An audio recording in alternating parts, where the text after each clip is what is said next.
Assalamualaikum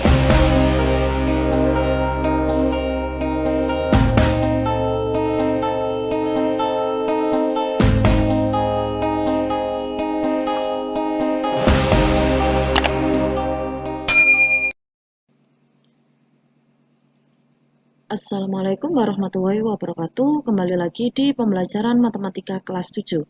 Di sini kita masih membahas tentang perbandingan.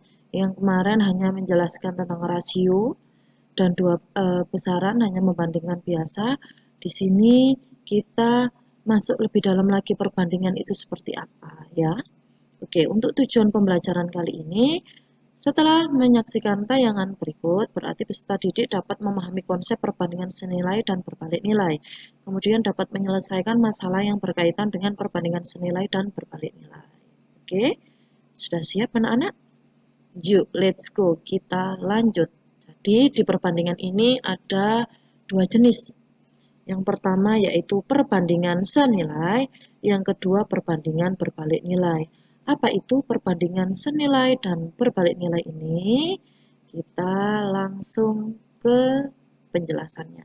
Jadi di sini perbandingan senilai adalah perbandingan dua atau lebih besaran di mana suatu variabel bertambah, maka variabel yang lain bertambah pula, atau sebaliknya. Jadi ketika membandingkan dua besaran, ketika variabel bertambah, jadi variabel yang pertama bertambah, maka variabel yang lain juga bertambah, atau sebaliknya. Seperti apa? Kita saksikan ilustrasi berikut. Di sini ada satu kaos, itu harganya adalah 30.000. Kalau dua kaos berarti berapa nak? 60.000. Oke. Kalau tiga kaos berarti harganya good 90.000. Kemudian kalau 6 kaos berarti harganya berapa? Nah, berarti kita coba menghitung. Anak-anak sudah pasti ada yang bisa menjawab, tapi ini saya jabarkan terlebih dahulu ya. Jadi di sini disajikan dalam tabel supaya enak kita membandingkannya. Jadi perbandingannya adalah banyak kaos dengan harga kaos. Oke. Ketika banyak kaosnya satu, harganya 30.000. Ketika dua kaos itu harganya 60.000. Ketika tiga kaos berarti harganya 90.000. Kalau 6 kaos berarti harganya berapa? X. Kenapa X? Karena belum diketahui. Saya beri variabel X ya. Oke. Untuk menentukan nilai X, maka ada perbandingan seperti ini. Nah, perbandingan ya. Di mana 1/6 berarti 1/6 ini adalah perbandingan banyak kaosnya. 1 itu yang diketahui ini, 6 itu yang ditanyakan. Oke. Bu, kalau saya nggak pakai 1, pakai 2 boleh, 2/6 boleh. Kalau 2/6 berarti di sini 60.000. Karena di sini saya pakai 1/6 berarti 1 kaos harganya 30.000 berarti di sini adalah 30.000 per X. Oke, bisa dipahami ya. Tetapi kalau memakai perbandingan 2/6 berarti di sini 2/6 sama dengan 60.000 per X. Oke, bisa dipahami ya. Karena ini saya memakai 1 berarti harganya 30.000, kalau 6 berarti X karena belum diketahui. Dari sini maka lakukan perkalian silang. Berarti 1 dikali X, 6 dikali 30.000. Nah, dari sini sudah bisa terlihat berarti berapa? X sama dengan 180.000. Karena 1 dikali X adalah X, 6 dikali 30.000 adalah 180.000. Berarti harga 6 kaos ini adalah 180.000. Bisa dipahami ya nak? Maka disinilah yang dinamakan perbandingan senilai. Ketika banyak kaos ini bertambah, maka harga kaosnya juga bertambah. Ketika harga kaos 1 itu 30.000, berarti 6 kaos, berarti kan dari 1 ke 6 itu bertambah. Berarti harganya juga bertambah atau naik. Inilah yang dinamakan perbandingan senilai. Ketika banyak kaos bertambah, harga kaos juga bertambah. Seperti itu. Oke, untuk lebih memahaminya, perhatikan ilustrasi yang lainnya. Di sini ada 12 donat. harganya 72.000. Yuk yang suka donat ya. Jadi 12 donat itu harganya 72.000. Kalau 6 donat itu harganya 36.000. Lah kalau 2 donat berarti harganya berapa?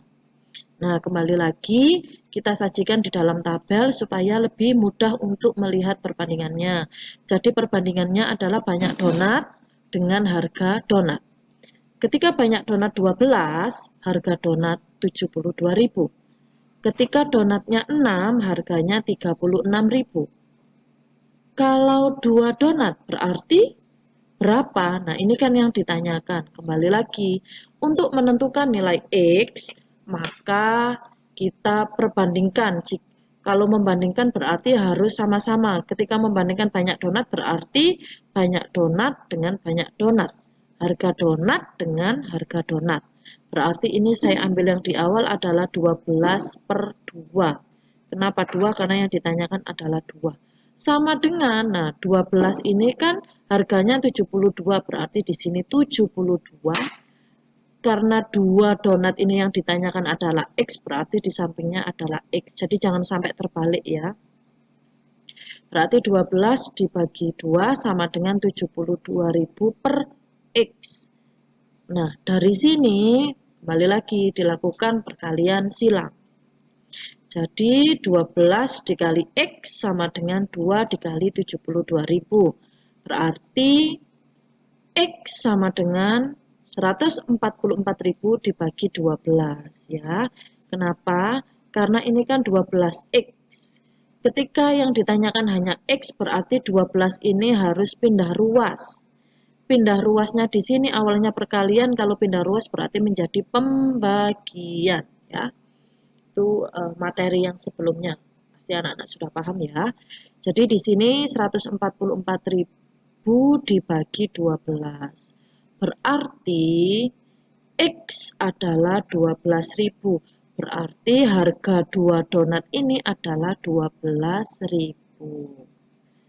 Sehingga inilah juga yang dinamakan perbandingan senilai. Dari mana? Ketika banyak donat ini berkurang dari 12 ke 2 itu kan berkurang.